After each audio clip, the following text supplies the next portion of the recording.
I heard the laughter. A wave of it, loud and unthinking, washing over the table. But what my fiancé, Olivia, said just before it, that's what made my stomach drop and my blood run cold. We were at this lively bar in Old Town, just a casual Friday night out with friends, and someone had made a harmless joke about the crazy cost of weddings. Everyone chuckled, but then Olivia looked right at me.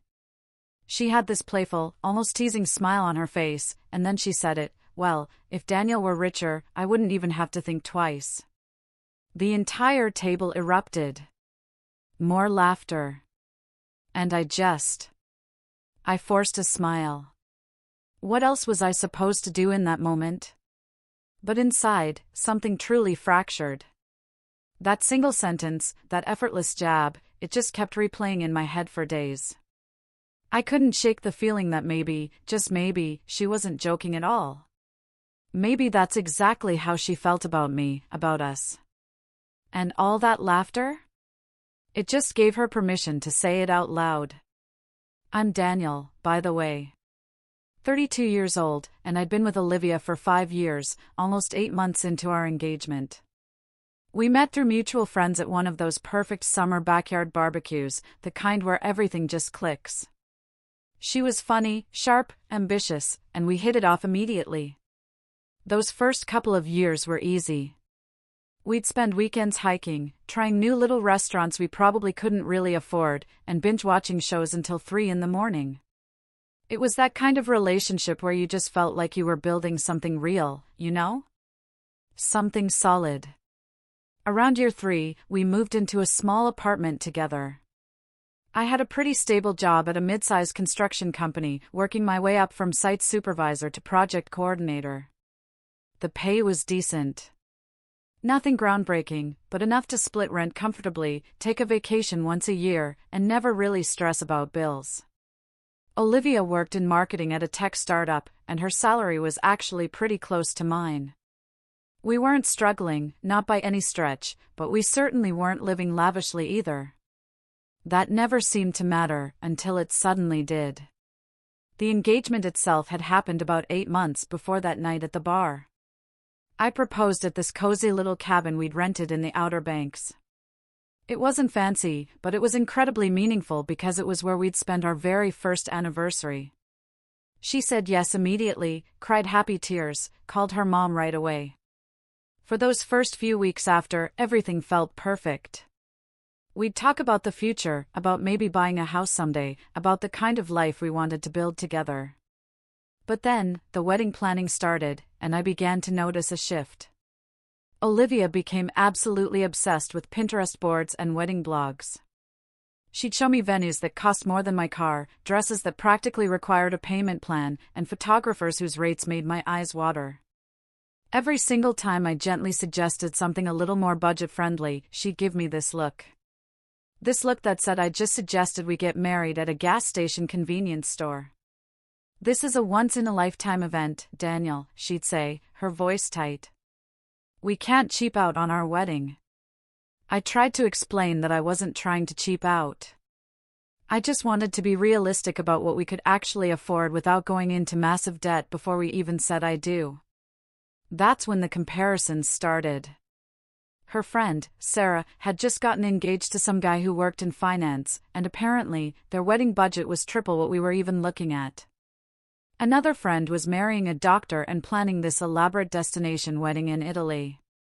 Olivia would scroll through their Instagram posts, sighing, making these little comments about how beautiful everything looked, how she wished we could do something like that.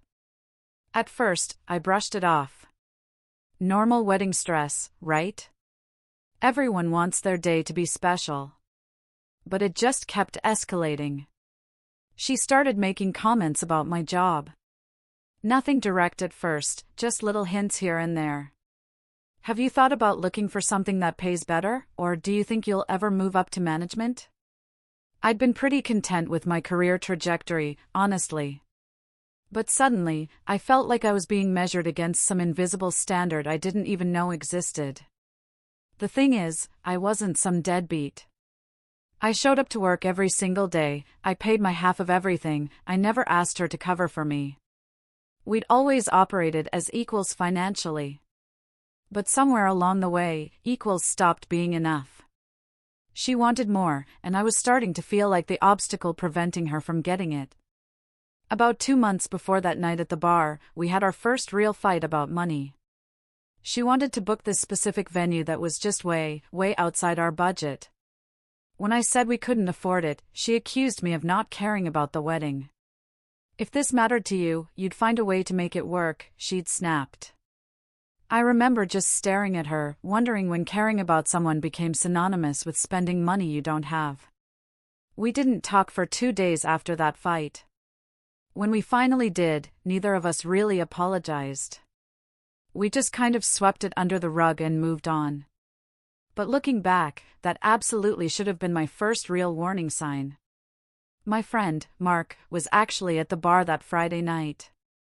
We'd grab beers after work sometimes, and he'd become a part of our wider friend group.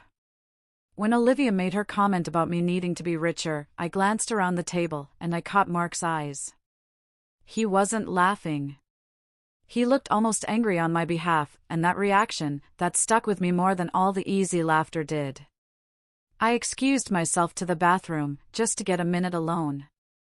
Standing there at the sink, I looked at myself in the mirror and felt something I'd never felt in our relationship before. I felt small. Not because of my income or my job, but because the person I was planning to spend my life with had just reduced my worth to a dollar amount, in front of people we knew. When I came back to the table, Olivia was laughing at something else entirely, completely unbothered. She squeezed my hand when I sat down, like nothing had happened. Like she hadn't just told a room full of people that the only thing standing between her and total commitment was my bank account. We didn't talk about it on the ride home. I didn't bring it up that night because, honestly, I didn't know where to start.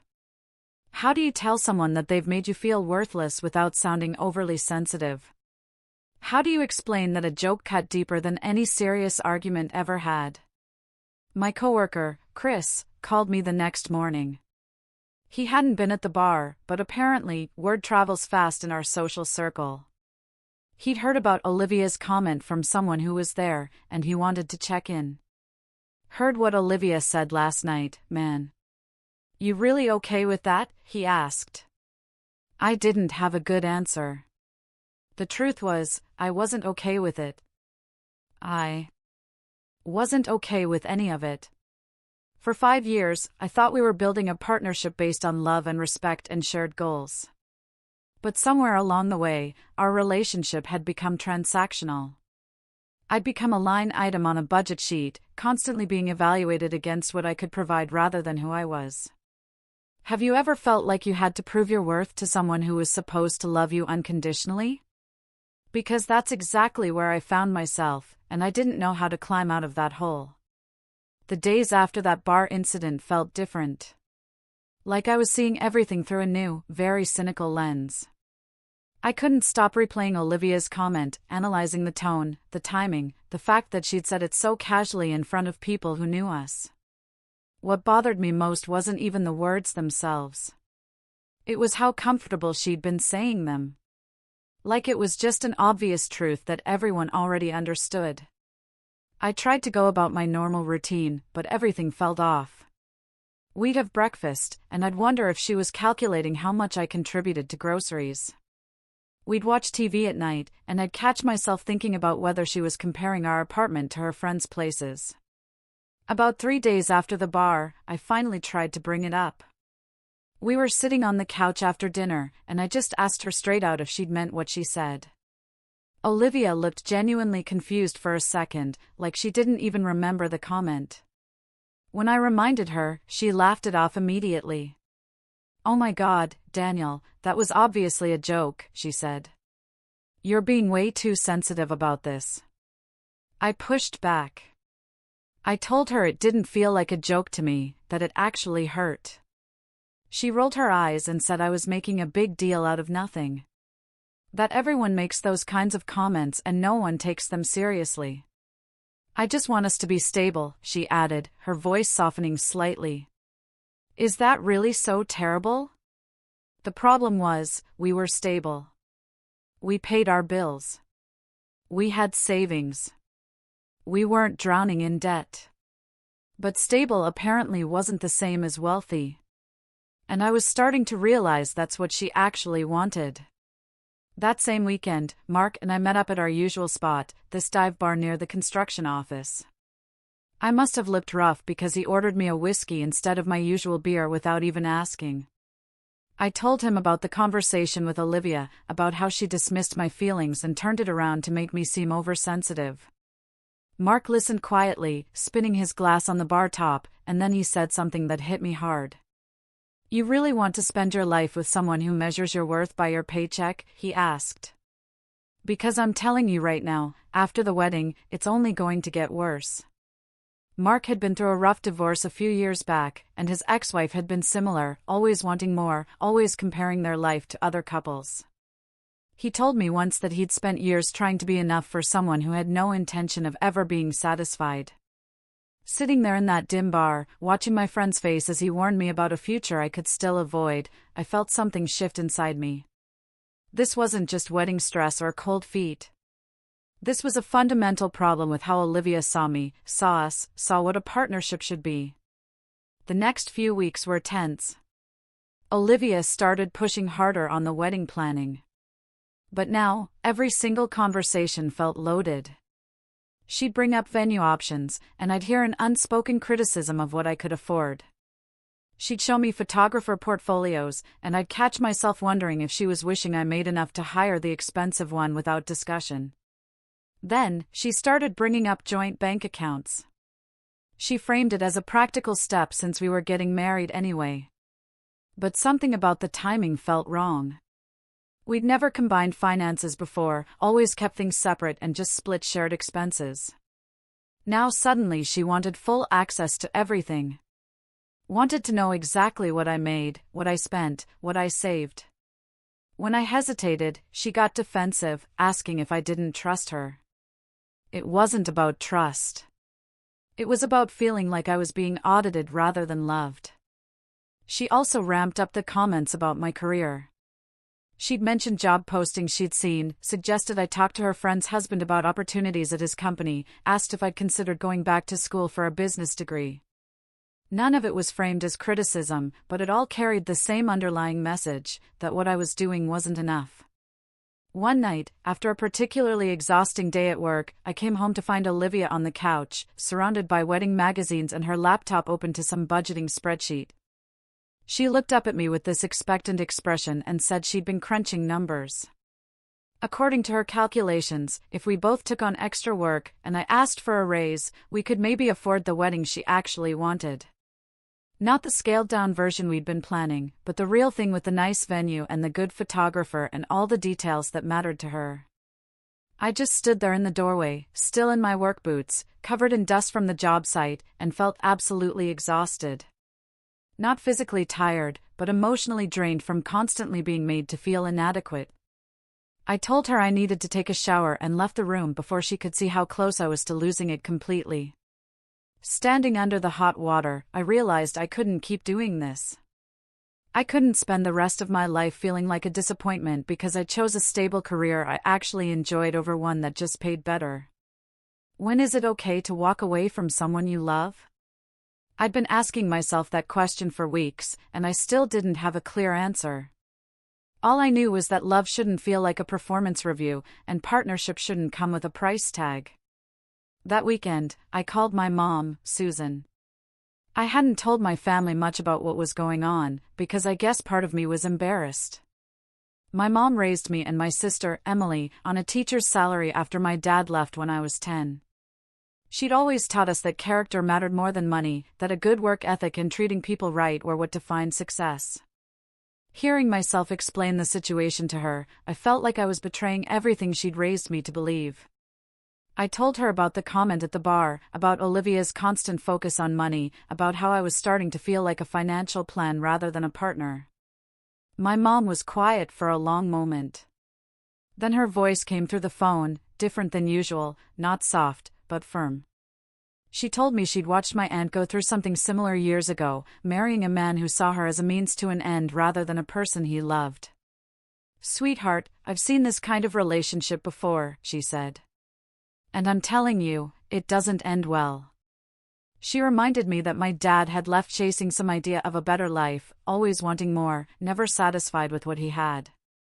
She'd spent years trying to be enough for someone who didn't know how to be content.